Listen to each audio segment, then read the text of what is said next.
Okay, now we're going to be getting into the proper form and alignment in our ab work. So in every class, we're going to do a series called the hundreds. It's not the Pilates hundreds. It's the Paula hundreds.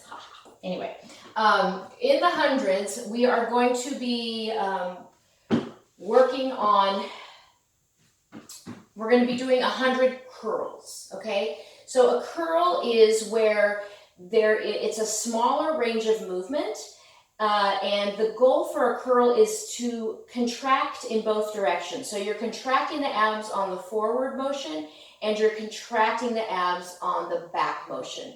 A sit-up is a larger range of motion, okay? So we're not going to be doing that because we're not going to be using momentum, and we're going to be trying to hold our curl throughout the whole series. So the first thing we want to do is set it up properly.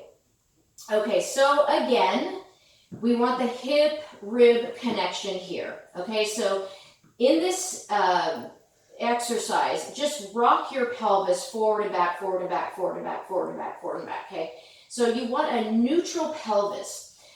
In this position, you're going to feel a slight arch in your lower back. That's normal. But what we want to do is kind of thin out that arch. So you want to pull your belly button, okay? You can even touch your belly button, and you're going to press it down, okay? So think of like a toilet bowl spinning down, down, down, down, down, down past your mat. Okay, so even just sitting here just like this, we are feeling our abs active. The arm placement is we're going to take our fingertips and just gently rest them at the back of the head, the occipital ridge, kind of where the hairline and neck meet. You want to keep a gaze directly at the ceiling, and I always give the visual cue of having 3 grapefruits. So 1 grapefruit under the neck and 2 in the armpits.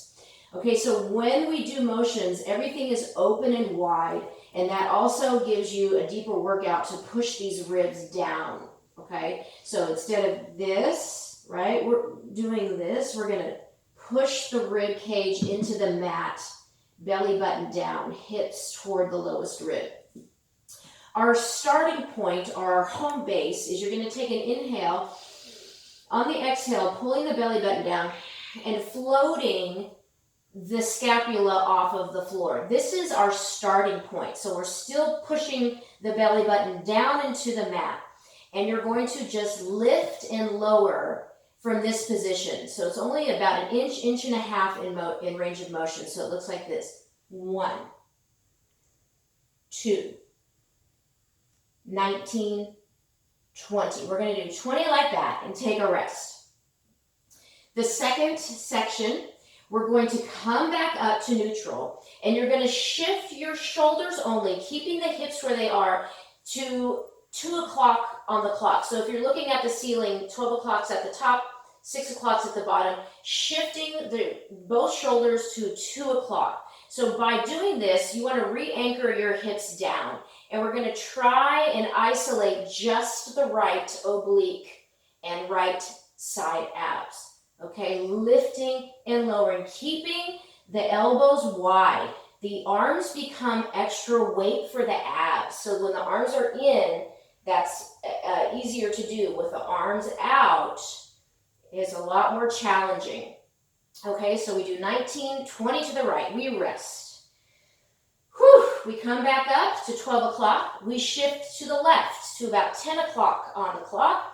And we lift and lower, anchoring both hips down. 1, 2, 19, 20. And we rest. The fourth set, you're going to bring your legs up toward the ceiling.